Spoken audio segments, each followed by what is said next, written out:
మోషే తల్లి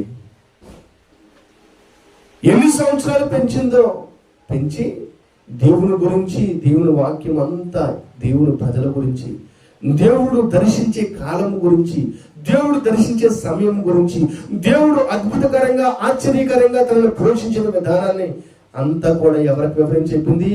మోషేకు వివరించి చెప్పింది. ఎలా పోషించాడు దేవుడు ఆమెని? ఎక్కడ జమ్ముపెట్టులో దొరకడం ఏంటి? జమ్ముపెట్టులో నాచులో ఉన్న వ్యక్తిని ఫరో కుమార్తె చూడడం ఏంటి? ఇజ్రాయేలు గోషెను ప్రాంతంలో నివసిస్తూ ఉన్నప్పుడు, సారవంతమైన ప్రాంతంలో నివసిస్తున్నారు కానీ బానిసలో. పిల్లలందరినీ చంపమని ఆజ్ఞ ఉండడం ఏంటి? ఇరుగు పొరుగులకు కూడా కనపడితే నదిలో పారేయమని ఫరో ఆజ్ఞాపించడం ఏంటి? ఫరో ఆజ్ఞాపిస్తే సైనికులేమో చాలా మందిని చంపేయడం ఏంటి?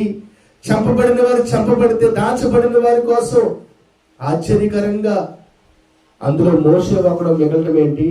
ఆ మిగిలిన మోషేని ఫరో కుమార్తె చూడటం ఏంటి? ఫరో కుమార్తె వచ్చి హెబ్రీడ్ అని కనికరపడి జాలిపడి ఏడుస్తున్న బిడ్డని పక్కనే ఉన్న మోషే ఒక అక్కతో వీడికి పాలిచ్చి పెంచడానికి ఒక ఆవిడ కావాలని చెప్పడం ఏంటి? ఫరో కుమార్తె అలా చెప్పినప్పుడు మోషే అక్క వాళ్ళ అమ్మనే తీసుకొచ్చి ఈ బిడ్డకు పాలిచ్చి పెంచే తల్లిగా చేయడం ఏంటి? ఈ పాలిచ్చి పెంచే తల్లి కోసం కావలసిన పోషణ అంతా ఫరో యొక్క కుమార్తె ఇంటి దగ్గర నుంచి రావడం ఏంటి? ఈ చిన్న బిడ్డకి ఎవరు హాని చేయకుండా యాకోబు అమ్రాముల ఇంటి వద్ద ఫరో సైన్యం కాపలా ఉండడం ఏంటి?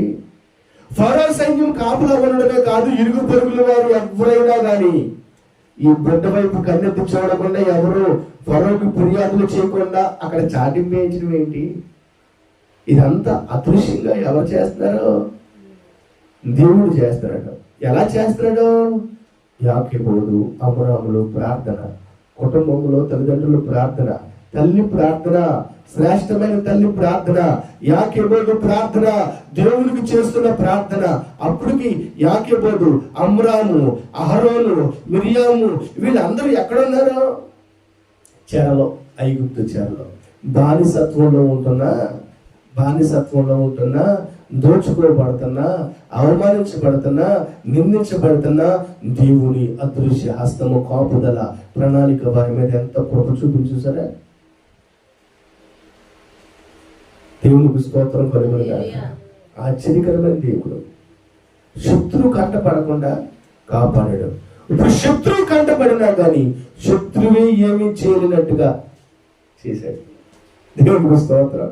ఇప్పుడు శత్రువు చూస్తున్నాడు కానీ శత్రువు ఏం చేయలేకపోతున్నాడు.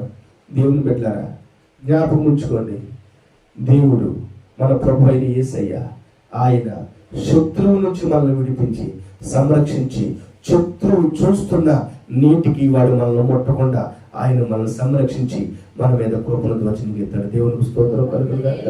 హల్లెలూయా. దేవుని కాపుదల కొనసాగంలో ఆయన మనల్ని తల్లి వలె కాపాడుతున్నాడు, భద్రం చేస్తున్నాడు. కాబట్టి ఇప్పుడు ప్రభువు సంరక్షణలో మనం ఉన్నాం కాబట్టి శత్రువు మనకి ఏం చేస్తున్నాడో ఆయన నిలబడి చూస్తమే తప్పుబడి ఏం చేయలేకపోతున్నాడు. దేవుని స్తోత్రం కలుగునుగాక. హల్లెలూయా. ఈ శత్రువు నేను ముట్టలేడు. జ్ఞాపకం ఉంచుకో, ఆయన తల్లి వలె నేను సంరక్షిస్తున్నప్పుడు ఎంత ఆశ్చర్యకరంగా సంరక్షిస్తాను సార్. నిన్న కోడిపల్లి నీరసంగా దాన్ని పట్టుకుని ఎల్లుల్లిపాయని చిదిపి, ఎల్లుల్లిపాయ టీ పొడి దాన్ని నోట్లో వేద్దామని ఇలా పట్టుకునేటప్పుడు కోడి నేను ఎక్కడ అంతెత్తున్నానో అంతే ఎగిరి పొడి చేసింది దాన్ని. ఎందుకని తల్లి సంరక్షణ మామూలు అనుకుంటున్నారు మీరు? తల్లి సంరక్షణ మామూలు అనుకుంటున్నారా? తల్లి బిడ్డలను పెంచి కాపాడితే అది మామూలుగా ఉంటుంది అనుకుంటున్నారా? తల్లి పూర్తిగా చేతుల్లోనికి ఒక బిడ్డను తీసుకుని ఆ బిడ్డని ఆదరిస్తే ఆ ప్రేమ మామూలుగా ఉంటుంది అనుకుంటున్నారా? తల్లి కాపాడితే ప్రాణం పెట్టేస్తుంది ఏమనుకుంటున్నారు? పుట్టేటప్పుడే తల్లి ఏం చేస్తుంది అంటే ఎందుకనే తాను చచ్చి బిడ్డకి జన్మనిస్తుంది. అలాంటిది బిడ్డ పాడైపోతుంటే చూస్తూ ఉంటారు. ఎవరన్నాను ప్రార్థన చేస్తారు, దేవునికి మొరపెడతారు, దేవుని ఎదుటి కన్నీళ్లు గారుస్తారు. యాకోబు మోషే కోసం ఎంత ప్రార్థన చేసిందో ఆశ్చర్యకరమైన రీతిలో దేవుడు జ్ఞాపకం చేసుకున్నాడు. ఇప్పుడు మోషే పెద్దవాడు అయ్యాడు. ఈ లోపు నేర్పించవలసినవన్నీ, దేవుని ప్రజల కోసం చెప్పాల్సినవన్నీ చెప్పేసింది తల్లి. ఇప్పుడు తీసుకెళ్ళి ఎక్కడ కూర్చోబెట్టిందంటే ఫరో యొక్క కుమార్తె దగ్గరికి తీసుకెళ్ళింది. 10వ వచనం, 9వ వచనం. పాలించి పెంచింది. 10వ వచనం చదవండి. ఆ బిడ్డ పెద్దవాడైన తర్వాత ఆమె ఫరో కుమార్తె యొద్దకు అతన్ని తీసుకుని వచ్చింది. అతడు ఆమెకు కుమారుడాయను. అప్పుడు వరకు పేరు లేదు మోషేకి. ఎదిగి పెద్దోడయ్యే వరకు పేరు పెట్టలేదు. వాళ్ళ అమ్మ ఏమని పిలుచుకునేదో ఇంటికాడ తెలియదు. కానీ అల్లారి ముద్దుగా మనుషులందరూ పిత్రులు చాడీలు చెప్పేలాగా ఉన్నా కానీ ఇప్పుడు స్వతంత్రంగా బిడ్డను బయటికి తీసుకొచ్చి ఆడిపించి ఇన్ని సంవత్సరాలు పెంచి ఇప్పుడు ఫరో దగ్గరికి తీసుకెళ్లి, ఫరో కూతురు దగ్గర తీసుకెళ్లి బిడ్డను అప్పగించింది కదా. బిడ్డను అప్పగించగానే ఇప్పుడు ఫరో యొక్క కుమార్తె ఏం చేసిందంట, ఇప్పుడు ఇది నా కొడుకు కాబట్టి ఇప్పుడు దాకా నువ్వు పెంచావు, ఇదిగో నీకు రావాల్సింది నీకు ఇచ్చేస్తున్నాను, నీకు జీతం ఇచ్చేస్తున్నాను, ఇదిగో ఇప్పుడు నుంచి మాత్రం నేను పెద్దవాడు కాబట్టి ఇప్పుడు నుంచి వీడు గొడవను తీయకూడదు, వీడు ఊసును తీయకూడదు అని చెప్పి ఆమెను పంపించేసింది. ఇప్పుడు నీటిలో నుంచి ఒరే నీకు ఏం పేరు పెట్టాలరా, ఏం పేరు పెట్టాలి నీకు అని ఆలోచించుకుని తల్లి, వీడు నీటిలో దొరికాడు కదా వీడి పేరు మోషే అని పెడదామని ఆవిడ పెట్టింది ఆ పేరు. ఎవరో ఫరో కుమార్తె పెట్టిన ఒక ఐగుప్తురాలు పెట్టిన పేరుని దేవుడు ఎందుకు మన్నన చేశాడు, ఎందుకు అంగీకరించాడు? పూర్తిగా ఆమె పరిశుద్ధాత్మ ప్రేరేపణతోనే పెట్టింది ఆ పేరు. దేవునికి స్తోత్రం చెప్పండి. ఆత్మవశముతోనే ఆమె పెట్టింది. దేవుడే ఆమెను దర్శించి ఆమె కన్నులు తెరిచి ఆ జమ్ము బిడ్డను చూపించాడు. దేవుడే ఆ పసిబిడ్డ మీద జాలి పుట్టించాడు, కనికరం పుట్టించాడు. దేవుడే ఆ బిడ్డ పట్ల ఒక ప్రణాళిక వేసుకుని దేవుడే మోషేని కాపాడాడు. అందుకునే అంటాడు యెహోషువతో, ఒకసారి యెహోషువ గ్రంథం. ఓ హల్లెలూయా, హల్లెలూయా, థ్యాంక్ యూ లార్డ్. ఓ రీబానా షమీరాలా కురాలా తారాలా మన సందేహలే. హల్లెలూయా, థ్యాంక్ యూ లార్డ్. ఓ హల్లెలూయా. 5వ వచనం చదవండి. మొదటి అధ్యాయము యెహోషువ గ్రంథం 5వ వచనం. ఓ హల్లెలూయా, థాంక్యూ హోలీ స్పిరిట్. నీవు బ్రతుకు దినములన్నిటిలో ఏ మనుషుడును నీ ఎదుట నిలువ నేరడు, నేను మోషేకు తోడై ఉన్నట్లు. దేవునికి స్తోత్రం కలుగును. యెహోషువతో ఆ మాట ఎందుకు జ్ఞాపకం చేస్తున్నాడంటే, ఇదిగో మోషే పుట్టినప్పటి నుంచి, మోషే జమ్ము బిడ్డలో దొరికినప్పటి నుంచి మోషేకు దేవుడు ఎలా తోడై ఉన్నాడో అలాగూ నేను నిన్ను సంరక్షిస్తాను, కాపాడుతాను. నువ్వు బ్రతికే దినములన్నింటిలో ఒక్కళ్ళు కూడా నీ ఎదురు నిలబడినవను జాగ్రత్తగా నీకు తోడుగా ఉంటాను. మోషేకు తోడే ఉన్నట్లు. మోషేకి ఎంత అద్భుతంగా తోడే ఉన్నాడో చూసాం కదా. రాజుగారి ఇంటిగారి నుంచే భోజనం ఆహారం వచ్చింది. హల్లెలూయా. శ్రేష్టమైన ఆహారము, శ్రేష్టమైనవన్నీ వచ్చి ఈమె ఇంటికి యాకేబోదు ఇంటికి. ఎంత అద్భుతకరుడు. మోషేకు తోడై ఉన్నట్లుగానే నీకు తోడే అంటాడు. ఈ వాగ్దానం రాసుకోండి. ప్రభు మీ జీవితంలో అనువదిస్తాడు.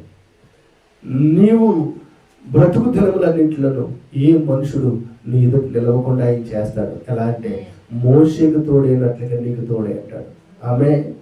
ఆమేన్. నీకే అపాయము రానీయుడు, నిన్ను పోషిస్తాడు. శత్రువుల మధ్యలో కూడా నిన్ను పోషిస్తాడు, నిన్ను కాపాడుతాడు, సంరక్షిస్తాడు. వాళ్ళే నీకు కాపలాదారులుగా పెడతాడు. ఏమనుకుంటున్నావు? హల్లెలూయా. శత్రువునే నీకు కాపలా పెడతాడు. శత్రువుని ఏం చేస్తాడు? కాపలా పెడతాడు. శత్రువైన సాతాను ఎదుట విందు చేసినవయ్యా యేసయ్యా. ఎవరికి చేసాడు విందు? మోషేకు చేశాడు విందు. శత్రువైన సాతాను చంపడానికి మోషేను చంపాలని చూస్తూ ఉన్నప్పుడు అదే శత్రువులను వినియోగించుకుని దేవుడు ఏం చేశాడు? అందుకనే ఆశ్చర్యకరంగా మోషేని సంరక్షించాడు. ఫరో ఇంటి నుంచి ఐగుప్తులో రాజగృహంలో ఏ రాజు అయితే ఆజ్ఞాపించి పసిబిడ్డలు చంపమని ఆజ్ఞాపించాడో ఆ ఇంట్లో నుంచే ఇప్పుడు ఏమొచ్చింది? అందుకనే సైన్య సమూహాలు వచ్చి మోషే ఇంటి చుట్టూ కాపలా కాశారు. మోషేకి ఏమవకుండా, మోషేకి ఎప్పుడైనా రొప్ప చేసిందటవా? అసలు ఐగుప్తులో ఫరో ఇంటికాడ ఉన్న ఫరో కుమార్తె దద్దరిల్లిపోయి ఉంటుంది. నా కొడుకు ఏమైందో రండి అని చెప్పేసి, అవునా?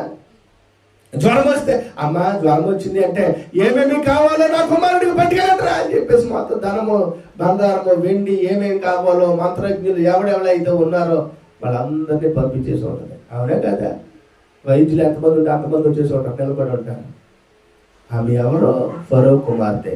కానీ ఫరో కుమార్తెను వాడుకొని మోషేని పోషించినోడు, పెంచినోడు, కాపాడినవాడు ఎవరు?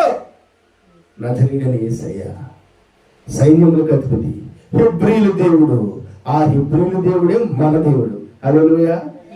ఆ మోషేను తోడైన దేవుడే మన దేవుడు. మోషేని కాపాడిన దేవుడే మన దేవుడు. నువ్వు భయపడాల్సిన పని లేదు. యెహోషువ నీవు భయపడాల్సిన పని లేదు. నేను నీకు మోషేకు తోడైనట్లుగా తోడైంటానని చెప్పాడు. దేవునికి స్తోత్రం కలుగునుగా. హల్లెలూయా. కృప కలిగిన దేవునికి స్తోత్రాలు చెప్తాం. హల్లెలూయా, హల్లెలూయా. ఇంకొక వచనంలో కూడా చెప్తాడు,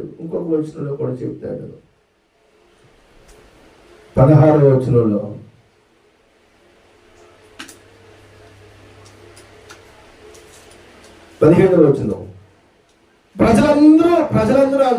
ప్రజలందరూ అన్నారు యెహోషువతో, మోషే చెప్పిన ప్రతి మాట మేము విన్నాము. ఇప్పుడు మోషే లేడు, మోషే చనిపోయాడు. ఇప్పుడు నీ మాట వింటాము. నీ దేవుడని యెహోవా మోషేకు తోడే ఉన్నట్లుగా నీకు కూడా తోడే ఉంటాడు. మోషేకు తోడుగా ఉన్నాడు బాబు. బాల్య దినాల నుంచి 120 సంవత్సరాలు మోషేకు వచ్చి, మోషే చనిపోయేంత వరకు మోషేతో దేవుడు తోడుగానే ఉన్నాడు, కాపాడుతూనే ఉన్నాడు. మోషే ఎక్కడ ఓడిపోలేదు, ఎక్కడ సోలిపోలేదు.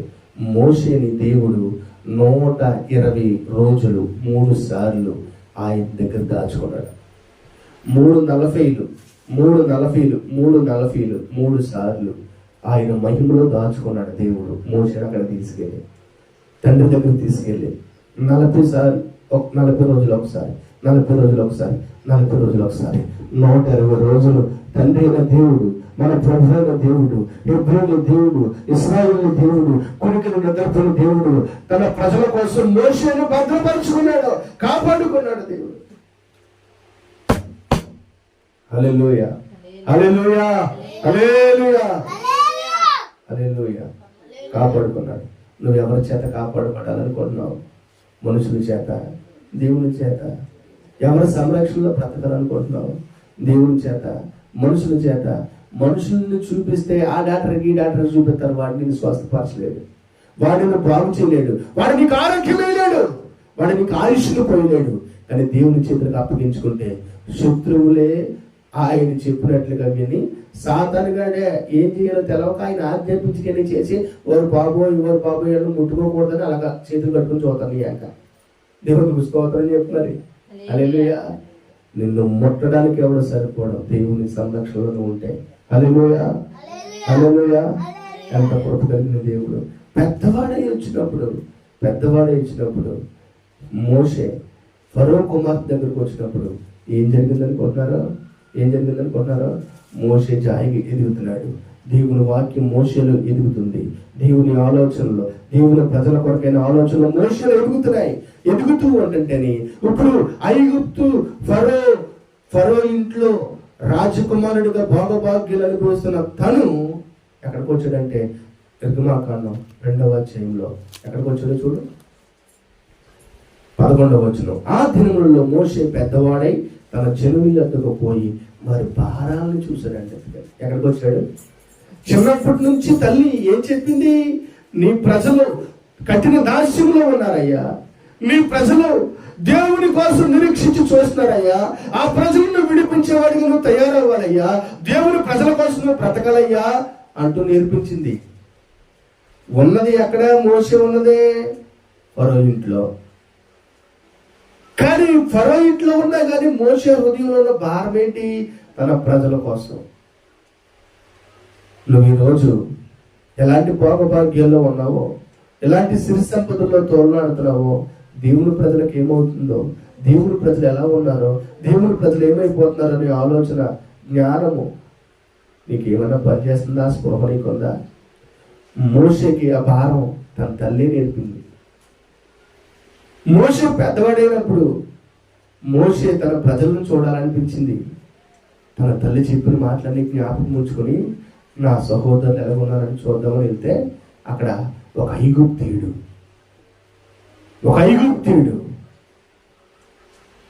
హెబ్రీయుని పట్టుకుని కొట్టేస్తున్నాడు అంట. అక్కడ ఏం చేస్తున్నాడు? అందుకనే ఒక ఐగుప్తీయుడు ఒక హెబ్రీయుని పట్టుకుని కొట్టేస్తున్నాడు. ఏదో గొడవ వచ్చింది, కొట్టేస్తుంటే తల ఉంచుకొని హెబ్రీయుడు బాధపడుతుంటే మోషే వెళ్ళి ఐగుప్తుని చంపి, ఐగుప్తుని అసలు రూల్కి ఎవరైనా ఐగుప్తులో ఫరో యొక్క కుమారుడు అని పిలువబడుతున్నాడు. రాజవస్త్రాలు ఒంటి మీద ఉన్నాయి, రాజుగారి కుమారుడిలాగానే పెరుగుతున్నాడు. ఇప్పుడు ఐగుప్తుడు వాళ్ళోడే కదా లెక్కకే. కానీ వెళ్ళి హృదయంలో ఉన్న భారాన్ని బట్టి, దేవుని వాక్యాన్ని బట్టి హెబ్రీయుని మీద కనికరపడి ఐగుప్తుని చంపేశాడు. చంపేయడమే కాదు, చంపేసి ఇసుకలో పెట్టేశాడు. దేవుని స్తోత్రం. హల్లెలూయా, హల్లెలూయా. ఎందుకు చంపాలనిపించింది? హృదయంలో భారం, దేవుని ప్రజలను విడిపించాలనే ఆలోచన. విన్నారా? దేవునికి స్తోత్రం కలుగును గాక. హల్లెలూయా, హల్లెలూయా. ఇంకా చాలా వాక్యం ఉన్నాయి కానీ చెప్పడానికి. ఆమె ఎక్కడి నుంచి వచ్చింది? మోషేకి తల్లి దగ్గర నుంచి. అలా చంపిన తర్వాత తెల్లారి అదే మార్గం గుండా తన ప్రజల దగ్గరికి వెళ్తుంటే హెబ్రీయుల కోసం, ఇశ్రాయేలు ప్రజలు, దేవుని ప్రజలు ఎలాగున్నారో, అసలు వీళ్ళ మనస్తత్వాలు ఎలా ఉన్నాయని మళ్ళీ వెళ్తుంటే ఇప్పుడు హెబ్రీయుడు కొట్టుకున్నారు. హెబ్రీయుడు కొట్టుకుంటుంటే ఇలా అన్నాడు, సహోదరులారా. వాళ్ళ సహోదరులని ఎవరు చెప్పారు మోషేకి? అమ్మ చెప్పింది. బానిసత్వంలో ఉన్న వీళ్ళందరూ కూడా, బానిసత్వంలో ఉన్న మగ్గిపోతున్న వీళ్ళందరూ కూడా నీ సహోదరులయ్యా. దేవుడు నిన్ను పోషించినందుకు, దేవుడు నిన్ను దాచినందుకు, దేవుడు నిన్ను సంరక్షించినందుకు, దేవుడు నిన్ను కాపాడినందుకు ఇదిగో ఈ కఠిన దాస్యంలో బాధపడుతున్న వారిని విడిపించడానికి అని చెప్పింది. దేవుడికి స్తోత్రం కలుగును. చెప్పగానే మోషే వెళ్ళినప్పటికీ హెబ్రీయుడు ఇప్పుడు దెబ్బలాడుకున్నట్టే, సహోదరులారా మీరు ఎందుకు అయినా అలా చేస్తున్నారు అని అన్నాడు. ఏమన్నాడు? సహోదరులారా మీరు ఎందుకు కొట్లాడుతున్నారు అని అన్నాడు. అప్పుడు అందులో ఒకడు అన్నాడు, నిన్న నువ్వు మావోడొకడు నువ్వు ఐగుప్తీయుడొకడు కొట్టుకుని నువ్వు ఐగుప్తుని చెప్పేసి ఇసుకలో పాతిపెట్టావు, నేను చూశాను అన్నాడు. ఏమన్నాడా? ఆయన చంపినట్టు నన్ను కూడా చంపేద్దామనుకున్నావా? ఆయన చంపినట్టు నన్ను కూడా చంపేద్దామనుకున్నావా అన్నాడు. ఈ విషయం వీడు ఎక్కడ చూశాడు? రే, ఎవరికి కనపడకుండా నేను ఆయన కనిపెట్టేశాను కదా, ఎలా చూశాడు అని ఫరోకు భయపడి, అమ్మో ఫరో నేను ఇప్పటికే నా మీద ఆడు ఒక కొన్నేసి వచ్చాడు, నేను ఎలాగ ఇదంతా జరుగుతుందో అని ప్రాణభయంతో వెళ్ళిపోయినట్లుగా మిద్యాను అరణ్యంలోనికి వెళ్ళిపోయాడు, పారిపోయాడు. తెలిస్తే చంపేస్తాడని ఈ విషయం ఫరోకు తెలిసిపోయింది. చంపడానికి వెతికాడు. అక్కడ ఎక్కడా కూడా ఈ గుప్తులో ఎవరు లేరు, మోషే కనపడలేదు. మోషే కనపడకుండా ఇప్పుడు మోషే ఎక్కడికి వెళ్ళిపోయాడు? మిద్యాను అరణ్యంలోకి వెళ్ళిపోయాడు. అరణ్యంలోకి పారిపోయిన తర్వాత మోషే అక్కడికి వెళ్ళిపోయిన తర్వాత అక్కడ ఉన్నప్పుడు అక్కడ ఏం జరిగిందంటే మోషేని మళ్ళా 40 సంవత్సరాలు గొర్రెలు కాపరిగా మార్చి సాత్వికాన్ని నెమ్మదిని, అయ్యా ఎవడన్నా కూట్లాడదని నన్ను చంపేయకూడదు, నీ సహోదరులు ఒకవేళ నిన్ను ఏదైనా అని ప్రశ్నించినప్పుడు భయపడి పారిపోకూడదు, భయము ఉండకూడదు, కోపము ఉండకూడదు, పిరికితనము ఉండకూడదు, ఏమీ ఉండకూడదు, నీకు ఇవన్నీ కూడా కొన్ని నా గుణాలు సుగుణాలు నేర్పిస్తాను రానాయన అని గొర్రెల్ని కాసుకునేవాడిలాగా, మందర కాపరిలాగా, ఒక మందర కాసేవాడు ఎలాగైతే సాత్వికము, నెమ్మది, సంతోషము, సమాధానము, దేవుని యందు ఆశ కలిగి ఉంటాడో, మనల్ని రక్షించడానికి ఎలాగ ప్రవర్తిస్తాడో, వాటిని శత్రువు చేతిలో పడిపోకుండా, తోడేలు బారిన పడిపోకుండా, సింహాలు క్రూర మృగాల బారిన పడిపోకుండా మందని మంద కాపులా కాపాడుకుంటాడో, రేపు నీవు నా ప్రజలను అలాగే కాపాడాలని ప్రభువు ఆయనకి సాత్వికాన్ని, మృదుత్వాన్ని, నెమ్మదిని, ఎంతో ఓర్పును నేర్పడానికి అక్కడ తీసుకెళ్ళి అన్ని నేర్పించి అక్కడి నుంచి మళ్ళా ఐగుప్తు పంపించాడు. దేవునికి స్తోత్రం కలగాలి. అలా పంపించిన తర్వాత మోషే చిన్నప్పుడే అనుకున్నాడు, కానీ పెద్ద అయిన తర్వాత ప్రభువా నీకు కావాల్సిన నేను కాదు, నాకు నత్తి, నేను గొర్రెలు కాసి కాసి కాసి నత్తుడైపోయాను అనుకుంటా, నత్తుడైపోయాను, మాట మాంద్యగలిగిన వాడిని, మాట తిరుగుతలేదు, యాస వచ్చేసింది, ఇశ్రాయేలు ప్రజలతో మాట్లాడితే ఆ మాట వారు ఎవరు ఎన్నరో, నువ్వు ఎవరిని పంపాలనుకున్న వాళ్ళని పంపేయి అక్కడికి అన్నాడు. పిచ్చోడా, నిన్నే పంపాలని చిన్నప్పటి నుంచి నేను ఏం చేశాను, నేను కాపాడుకుంటూ వచ్చాను, నేను పోషించుకుంటూ వచ్చాను, నేను సంరక్షించుకుంటూ వచ్చాను, నువ్వు ఇప్పుడు ఎలాంటి ఎలా కుదురుతుంది నాయన అని చెప్పి దేవుడు కోప్పడి మోషేతో మాట్లాడి మోషేను తన ప్రజలను కాపాడుటకు రక్షకులుగా నియమించాడు. దేవునికి స్తోత్రం కలిగాడు. కృప కలిగిన దేవునికి స్తోత్రాలు చెప్తాను. నువ్వు దేవుని మీద తిరుగుబాటు చేయకు. నువ్వు సంరక్షించబడుతున్న సంరక్షణ నువ్వు దేవుని ప్రజలను విమోచించటకే. నువ్వు కాపాడబడుతున్న నీకు ఇవ్వబడిన ఆరోగ్యం, ఆయుష్ కాదు, క్షేమస్థితి, సంతోషము, సమాధానము, నీకు ఏది అనుగ్రహించినా బానిసత్వములు నలిగిపోతున్న ప్రజలను విడిపించుటకే. అందుకే దేవుడిని కాపాడుతున్నాడు. అందుకే నీకు అన్ని అవసరతలు దేవుడు తీరుస్తున్నాడు. అన్ని నీకేది లోటు లేకుండా ప్రభువుని కాపాడేది దానికోసమే. మోషేని ఎంతగా కాపాడాడు. ఎందుకనుకున్నావు? కఠిన దాస్యంలో తన ప్రజలను విడిపించుటకు. దేవునికి స్తోత్రం కలుగునుగాక.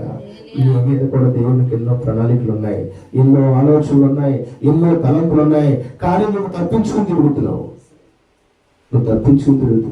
దేవుని కోసం బ్రతకని అంటున్నావు, దేవుని ఉద్దేశం నెరవేర్చిన అంటున్నావు, అటు ఇటు పారిపోతున్నావు, భయముతో పిరికితనంతో పారిపోతున్నావు, దేవుని సేవించలేకపోతున్నావు, దేవుని కొనియాడలేకపోతున్నావు, ఆయన ఆరాధించలేకపోతున్నావు, ఆయన ప్రార్థనలకు నువ్వు ముందుకు రాలేకపోతున్నావు. భయంకరమైన పరిస్థితుల్లో ఉండిపోయావు. అయితే దేవుడు నీ కోసం చూస్తున్నాడు. ప్రభువు నిన్ను అడుగుతున్నాడు, నిన్ను కాపాడని కదా, కంటికి రెప్పలా కాపాడని కదా, కన్న తల్లి కాపాడినట్టు కాపాడని కదా, ఆదరించని కదా, పోషించని కదా, సంరక్షించని కదా, నా కోసం ఉపయోగపడవా, నా కోసం పని చేయవా, నా కోసం నువ్వు ఆలోచించవా అని ప్రభు అడుగుతున్నాడు. Thank you Holy Spirit. పరిశుద్ధాత్ముడా అయ్యా మీకు వందనాలు. ఎవరైనా ఈ స్వరం విని ప్రభువా నేనున్నాను, ప్రభువా నేను పాడుతాను, ప్రభువా నేను అటు ఇటు వెళ్ళిపోను, ప్రభువా నీకోసం పనిచేస్తానయ్యా, నీకోసం పరుగులు తీస్తానయ్యా, నశించిపోతున్న ప్రజల కోసం ఆలోచిస్తానయ్యా.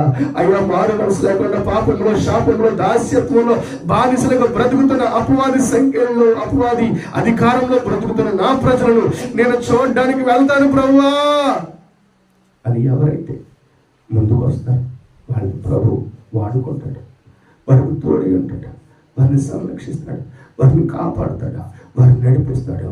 యెహోషువతో చెప్పినట్లుగా బ్రతుకు దినములన్నింటిలో ఏ మనుషులు నీ ఎదుట నిలబడని చెప్పిన దేవుడు మోషేకు తోడైనట్లుగా నీకు తోడైన వాగ్దానం ఇస్తున్నాడు. రా బయటికి, ఎక్కడున్నావు? దేవుని కోసం బ్రతకడానికి ఒక తీర్మానం తీసుకో, దేవుణ్ణి ఆరాధించడానికి ఒక తీర్మానం తీసుకో, దేవుణ్ణి ప్రేమించడానికి, ఆయన కోసం పనిచేయడానికి ఒక తీర్మానం తీసుకో. సమయం లేదు. నీతో ప్రభు మాట్లాడుతున్నాడు. సమయం లేదు. నీకోసం నువ్వు బ్రతికేవాడు అయితే నీకు ప్రయోజనం లేదు. దేవుని కోసం బ్రతికితేనే నీకు ప్రయోజనం. దేవుడు నిన్ను దర్శించిపోతున్నాడు, నీకు కృప చూపాడు, నీకు ఇచ్చిన అన్ని ఆయన కోసమే. నువ్వు ఆయన కోసం నీ పిల్లలు పెంచుతున్నావా? యాకోబు ఎలాగైతే దేవుని విధానాల్లో బిడ్డలు పెంచిందో, కోప్పడిందా, ఈర్ష్యపడిందా? దేవునికి కావాలని ఈ పిల్లలు, ఈ బిడ్డ దేవుడికి ఉపయోగపడాలి, ఈ బిడ్డ దేవుడి ప్రజలను విడిపించే వాళ్ళుగా మారాలి అంటూ ఎంత ప్రార్థన చేస్తుంటది, ఎంత కన్నీరు గార్చుంటది. ఓ రీబాలా షామీరాలా ఖురానామా సేధీరేలేవి, ఎంత కన్నీరు గార్చుంటది తల్లి. ఆ తల్లి కన్నీటి ప్రార్థనలకి దేవుడు మోషేకి కృప చూపాడు, మోషేకి తోడై ఉన్నాడు. ఈరోజు మదర్స్ డే అంట. తల్లులందరూ తమ బాధ్యతను సక్రమంగా నిర్వహిస్తే ఎవడు చెడిపోతాడు, ఎవడు హంతకుడుగా తయారవుతాడు, ఎవడు దొంగగా తయారవుతాడు, ఎవడు వ్యభిచారం అవుతాడు, ఎవడు అయోగ్యుడిగా మారిపోతాడు, ఎవడు అమ్మాయిలు వెనకాల తిరుగుతాడు, ఎవడు లోకంలోను శాపంలోను పాపంలోను కుట్టుమిట్లాడతాడు. తల్లిని తమ బాధ్యతను మర్చిపోవడం బట్టే కదా. యాకోబు బాధ్యతను మర్చిపోలేదు. దేవుని ఆత్మ సహాయంతో మోషేను పెంచింది. ఓ తల్లి, ఓ చెల్లి, నువ్వు నీ బిడ్డలు ఎవరి కోసం పెంచుతున్నావు? నీ పిల్లల్ని ఎవరి సంరక్షణలో ఉంచావు? ఎవరి కోసం నువ్వు వాడికి నేర్పిస్తున్నావు? పాలించి పెంచింది తల్లి మోషేను 5 సంవత్సరాలు 6 సంవత్సరాలు పెంచింది. ఇక ఫరో కుమార్తెకి అప్పగించేసింది. 6 సంవత్సరాలు చంటి బిడ్డ నుంచి 6 సంవత్సరాల చంటి బిడ్డకి నేర్పించవలసినవన్నీ నేర్పించింది. కాబట్టి మోషే వెళ్ళి హెబ్రీల్లో బానిసలుగా బ్రతుకుతున్న ప్రజల్లో తన సహోదరులు ఎలాగొన్నాడో చూడడానికి పెద్దవాడు అయినప్పుడు ఉన్నాడని రాశారు బైబిల్ గ్రంథంలో. నీ బిడ్డ అయితే నీ మాట విండు, నువ్వు చెప్పినట్టుగా వాడు ఎందుకు వింటలేదు? ఓ తల్లి, నీ ప్రార్థన లేకే కదా. నీ ప్రార్థన దేవుని ఎదుట సరైనది కాదు. నువ్వు ప్రార్థన జీవితాన్ని సరి చేసుకో, దేవునికి మొర్ర పెట్టడం నేర్చుకో.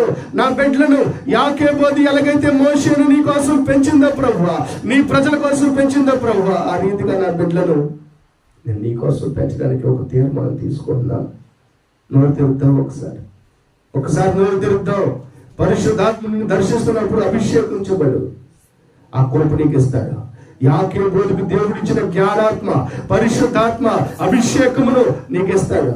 నీ బిడ్డలను దేవుని కోసం ఎలా పెంచాలో, ఏ సంరక్షణకి నువ్వు దేవునికి అప్పగించాలో, నీ బిడ్డను దేనికోసం, నీ పిల్లలను దేవుని కోసం నువ్వు పెంచాలో ఆ జ్ఞానం నీకు ఇస్తాడు, ఆ కృప నీకు ఇస్తాడు, ఆ అభిషేకం నీకు ఇస్తాడు, ఆ కృప కాపుదలు నీకు ఇస్తాడు, కావలసినవన్నీ నీకు సమకూరుస్తాడు, నీకు ఇస్తాడు. ఒక నిర్ణయం తీసుకో, కృప నీ మీదకి వస్తుంది, కృప నీ మీదకి వస్తుంది. తీర్మానం చేసుకో, సమర్పించుకో, నడుం బిగించుకో. ప్రభు నీతో చెబుతున్న మాటను త్రోసివేయొద్దు. కృప నీ కోసం కాచుకొని కూర్చుంది, కృప నీ కోసం కాచుకొని కూర్చుంది. ఈ రోజు నుంచి ఒక తీర్మానం తీసుకో. ఒక మంచి తల్లి వలె జీవించు, ఒక మంచి తల్లి వలె జీవించు, యాకోబు వలె జీవించు. మోషే 20 లక్షల మంది కాల్బలాన్ని ఇంచుమించుగా పిల్ల పీచులు అందరూ 30 లక్షల మందిని చెరలోకి చూడిపించాడు. ఒక తల్లి ప్రార్థనే కదా. ఒక తల్లి ప్రార్థన బట్టి మోషే 30 లక్షల మందిని వాగ్దాన దేశంలోకి నడిపించగలిగాడు. అద్భుతం, మహా అద్భుతం, ఆశ్చర్యం. దేవుడు స్వయంగా నేరుగా మోషేతో మాట్లాడాడు. మోషే ప్రార్థన విన్నాడు, ముఖాముఖిగా మాట్లాడాడు. స్నేహితుడు అన్నాడు, ఇల్లంతట్లో నమ్మకమైన వాడు మోషే అన్నాడు. ఒక తల్లి ప్రార్థన పెట్టారా? యాకోబు ప్రార్థనే. నీ బిడ్డలు దేవుని స్వరం వినలేకపోతున్నారంటే, నీ బిడ్డలు నీ మాట వినలేకపోతున్నారంటే, వాళ్ళు ప్రార్థన పరులుగా మార్చబడలేకపోతున్నారంటే, వాళ్ళు తిరుగుబోతులుగా, తాగుబోతులుగా, దొంగలుగా, అబద్ధులుగా మారిపోతున్నారంటే కారణం నువ్వే.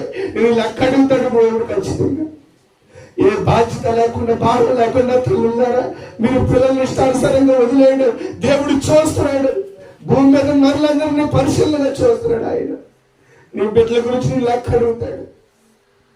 యెరూషలేము కుమార్తెలతో సిలువ మోసుకుని వెళ్తున్న ప్రభు చెప్పిన మాట నీకు జ్ఞాపకం లేదా? యెరూషలేము కుమార్తెలారా, మీరు నా కోసం ఆడవద్దు, మీకోసం, మీ పిల్లల కోసం ఆడవని చెప్పలేదు. ఈ తల్లి తన బిడ్డల కోసం కన్నీరు కలుస్తాను. ఆ బిడ్డలు చెడిపోవడానికి ఎక్కడ ఆస్కారం ఉంటుంది? వాళ్ళు ఎందుకు లోకంలో కలిసిపోతారు? తల్లి ప్రార్థన ఎంత సంరక్షణ బిడ్డలకి. నువ్వు ఎందుకని ప్రార్థించలేకపోతున్నావు? నీ బిడ్డల కోసం నువ్వు ఎందుకు మొదలు పెట్టలేకపోతున్నావు? నువ్వు ఎందుకు నీ బిడ్డల ప్రయోజనకారులుగా మార్చలేకపోతున్నావు? పాలించి పెంచినప్పుడు నీ గొంతు పిసుకు చంపొచ్చు కదా నీ బిడ్డల్ని. వారు ఎంత వాడేవారంటే నీకు ఏ భారమో లేకుండా పోతుంది, ఏ బాధ్యత లేకుండా పోతుంది. అపవాది చేతుల్లో వాడు కీలు బొమ్మలాగా మారిపోతే నీకు భారం లేకుండా పోతుంది. అయ్యో, నీతో మాట్లాడుతున్నది సజీవుడు దేవుడు నన్ను గుర్తుపడతా. ప్రభువా, నీకు స్తోత్రాలయ్యా. నువ్వు ఎలా తీసుకోగలుగుతున్నావు ఈ మాటని? ప్రభు నీతో మాట్లాడుతున్న మాట నువ్వు ఎలా తీసుకోగలుగుతున్నావు? ఆశ్చర్యకరమైన దేవుడు మోషేని సంరక్షించినట్టు ఆ సంరక్షణకు కారణం యాకోబు మోషే తల్లి యొక్క ప్రార్థనే కదా. ఈరోజు నువ్వు ప్రార్థన నీ బిడ్డలను కాపాడలేదా? యాకోబుకి ఇచ్చిన కృప దేవుడు నీకు ఇవ్వడానికి చూస్తున్నాడు. నీ బిడ్డలను కాపాడవలసింది నువ్వే. దేవుని చేతిలో రాజకీయ మకుటలుగా వారిని మార్చవలసింది నువ్వే. ఏ తల్లి అయితే లేచి రేయి మొదటి జామున తన పసిబిడ్డల ప్రాణం కోసం మొదలుపెడతాం, వాళ్ళ ప్రాణాలు సంరక్షించబడతాయి కదా, దుష్టుడి చేతి నుంచి కాపాడబడతాయి కదా, శత్రువు చేతిలో పడిపోకుండా ప్రభు వారిని సంరక్షిస్తాడు కదా. నువ్వెందుకు మౌనంగా ఉండాలి సహోదరి సహోదరి? నువ్వెందుకు ప్రార్థించలేకపోవాలి? ఎన్నో బాధలు ఉన్నారా బాబు, నేనే ప్రార్థన చేయలేను అని ఇసిగించకండి అనే తల్లులు ఉన్నారు. కానీ ఎన్ని సమస్యలున్నా ఎన్ని బాధలున్నా, అయ్యో నా బిడ్డలు ఏమైపోతారు, నా బిడ్డలు ఏమైపోతారు, వీరు దేవుని కోసం కన్నాను, వీరు దేవుని కోసం పెంచాలి అయ్యో అంటూ గుండెలు పట్టుకుని తనులు ఎంతమంది ఉన్నారు? ప్రభు అడుగుతున్నాడు. ఇశ్రాయేలు దేవుడు, హెబ్రీయుల దేవుడు, సజీవుడైన దేవుడు, వాక్య స్వరూపి అయిన దేవుడు నిన్ను అడుగుతున్నాడు. నీ బిడ్డల కోసం నువ్వు ఎంత బాధ్యత తీసుకుంటున్నావు తల్లి? ఈరోజు మదర్స్ డే అని చెప్పారు. తల్లులు తన పిల్లల కోసం ఏం చేయాలి అని దేవుడు వాక్యం చెప్తుందో, జ్ఞానవంతులు తన ఇల్లుని కట్టుకుంటుందని చెప్పాడు కదా, మూర్ఖురాలు తన ఇల్లుని పీకేసుకుంటుందని చెప్పాడు కదా. నువ్వు జ్ఞానవంతురాలువా మూర్ఖురాలువా? ప్రభు అడుగుతున్నాడు చెప్పు. నువ్వు జ్ఞానవంతురాలువా మూర్ఖురాలువా? ప్రభు అడుగుతున్నాడు చెప్పు. ఒకవేళ ఏదైనా అజ్ఞానం నీలో పనిచేస్తున్నట్లయితే ప్రభు దగ్గర అడుగు. అయ్యా నా బిడ్డని ఎలా పెంచాలో, నీకోసం ఎలా పెంచాలో నాకు అర్థం కావట్లేదు. ఆ యాకోబు తల్లికి ఇచ్చిన కృప నాకు కూడా దయచేయ్యా. నా బిడ్డలు నీకోసం పెంచగలిగిన పవిత్రత యథార్థత నాకు దయచేయి ప్రభువా. దారిపోవద్దయ్యా, నన్ను దాటిపోవద్దయ్యా, నాకు కృప చూపయ్యా. జ్ఞానాత్మని ప్రభువా, జ్ఞానాత్మని ప్రభువా, అభిషేకమీ ప్రభువా, అభిషేకమీ ప్రభువా. నాతో మాట్లాడేందుకు స్తోత్రాలయ్యా, నాకు కృప కావాలి ప్రభువా. యేసయ్యా యేసయ్యా యేసయ్యా కృప చూపు తండ్రి. Oh thank you Lord, thank you Lord. అలాగ ప్రార్థన చేద్దాం, అలాగ ప్రార్థన చేద్దాం. కృప కలిగిన దేవుడు మనతో మాట్లాడుతున్నందుకు, ప్రేమ కలిగిన దేవుడు మనతో మాట్లాడుతున్నందుకు, సంరక్షించగలిగిన వాడు, కాపాడే దేవుడు, కూడుకొని నిద్రపని దేవుడు మనతో మాట్లాడుతున్నందుకు మనం ఆయన స్తుతించాలి. నోరు తెరుద్దాం, ఒకసారి నోరు తెరుద్దాం. యేసయ్యా మీకు స్తోత్రం అని చెప్తాం. పరిశుద్ధాత్ముడా మీకు స్తోత్రం అని చెప్తాం. నీ ప్రత్యక్షతనిచ్చినందుకు స్తోత్రం అని చెప్తాం. మా మీద జాలు పడి మాతో మాట్లాడేందుకు, నీ వాక్కును పంపించినందుకు మేము ఏమించి నీ రుణం తీర్చుకోగలను. నాతో ఇంత స్పష్టంగా సూటిగా మాట్లాడావయ్యా. నేను నీ మాట వినడానికి, నేను లోపడని తత్వంతో ఉంటున్నా నాతో మాట్లాడేవేంటయ్యా. నేను నీ మాట వినడానికి అసలు మనసు పెట్టకపోయి నాతో మాట్లాడుతున్నావేంటి ప్రభువా. నేను నీ కోసం, నా పిల్లల కోసం ఏమి ప్రార్థించలేకపోయినా, నేను ఏమి చేయలేకపోయినా, బలహీనరాలైనా నాతో మాట్లాడుతున్నావేంటి ప్రభువా. ప్రభువా నేను ఒక మంచి తల్లి వలె ఉండటం కృప చూపించి, నాకు యాకోబుకి ఇచ్చిన కృప దయచేయి. బిడ్డల్ని నీ కోసం పెంచగలిగిన కృప దయచేయి. ఆ సామర్థ్యం నాకు కావాలి యేసయ్యా. నా బిడ్డలు నీకు ఇవ్వాలి ప్రభువా. ఒక హన్నా సమూయేలుని ఇచ్చింది దేవునికి, ఒక యాకోబు మోషేని ఇచ్చింది దేవునికి. నువ్వేమి ఇవ్వబోతున్నావా? నీ బిడ్డల్ని దేవునికి ఇవ్వబోతున్నావా? నీ కుమారుని దేవునికి ఇవ్వబోతున్నావా?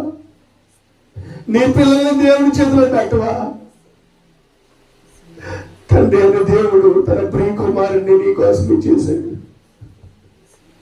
తండ్రి అయిన దేవుడు తన ప్రియ కుమారుని నీ కోసం ఇచ్చేశాడు. మరి నువ్వేమి ఇవ్వబోతున్నావు ఆయనకి? నువ్వు ఆయన కోసం ఏమిస్తావు? ప్రభువుని అడుగుతున్నాడు. నువ్వు ఎలా తీసుకుంటావు తీసుకో, ఏం చేస్తావు చేసుకో, కానీ నీ బిడ్డల బాధ్యత నీదే. ఓ తల్లి, నీ కుమారులు, నీ పిల్లల బాధ్యత నీదే. ఓ తల్లి, ఓ చెల్లి, నీ పిల్లల బాధ్యత నీదే. నువ్వు ఆ బాధ్యత తీసుకోకపోతే వాడి నిమిత్తం నువ్వు లెక్క అడుగుతాడు దేవుడు. వాడి విషయంలో నువ్వు జాగ్రత్తలు తీసుకోకపోతే, దేవుని కోసం పెంచకపోతే నిన్ను దేవుడు లెక్క అడుగుతాడు. జాగ్రత్త పడదాం. రెబ్కా యాకోబును దేవునికి ఇచ్చింది.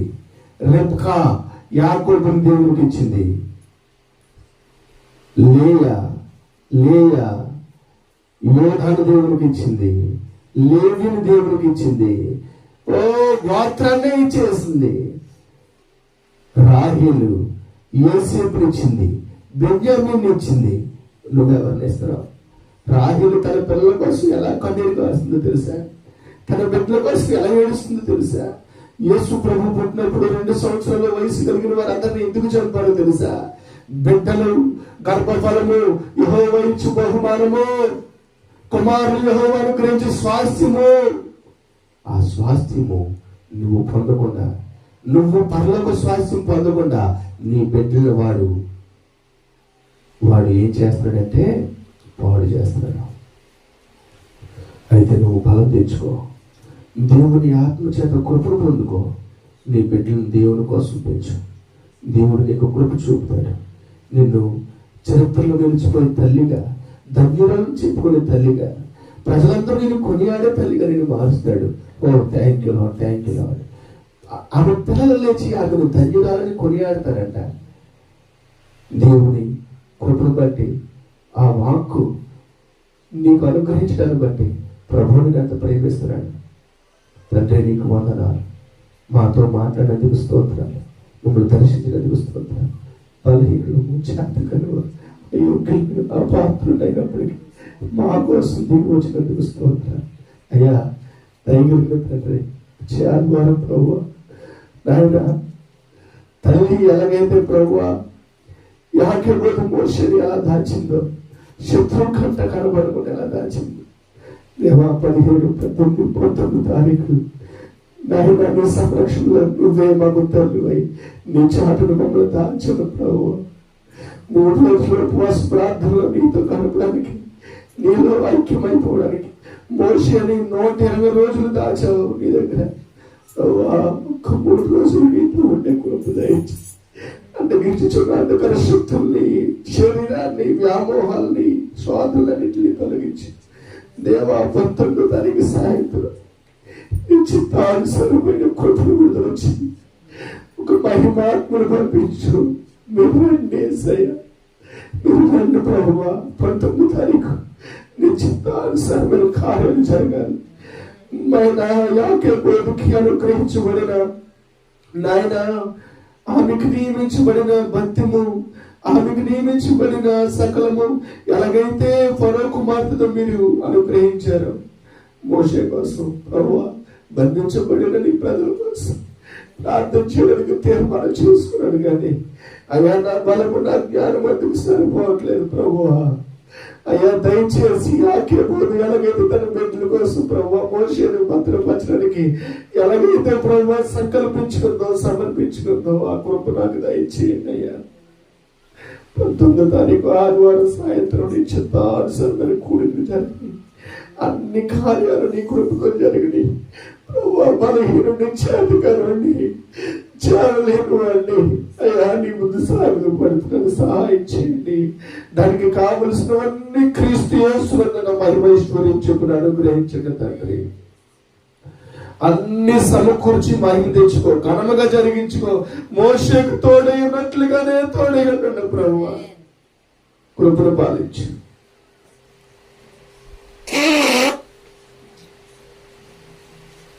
ఏది కొరత రానియద్దు.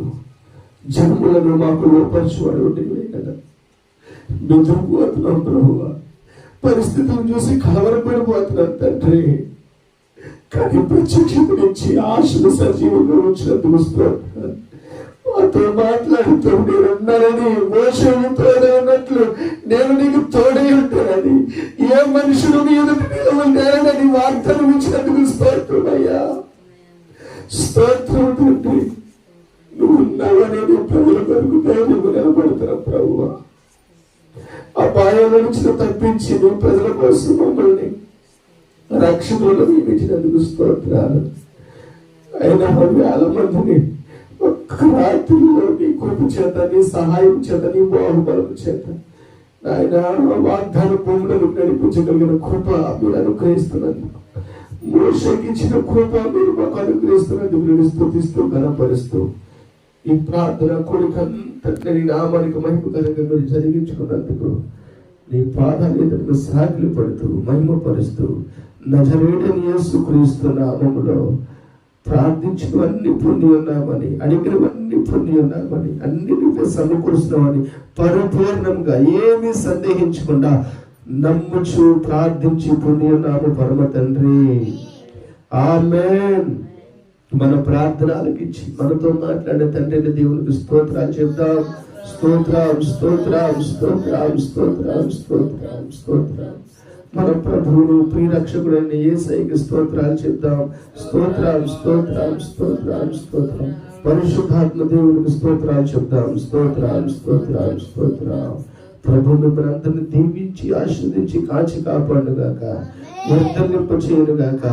మోషేకు తోడైనట్లుగా నీకును తోడైన నీ కృప చేత వర్ధలింప చేయనుగాక, ఆశీర్వదించునుగాక. యాకోబు అనే తల్లికి మోషేను పెంచుట్లో ఇచ్చిన జ్ఞానాన్ని నీకు నీ పిల్లల్ని పెంచుట్లో, దేవుని కోసం పెంచుట్లో ఆ జ్ఞానమును కృపను నీకు అనుగ్రహించునుగాక. ఆమేన్ ఆమేన్. ప్రభు మిమ్మల్ని దీవించునుగాక. అందరికీ వందనాలు.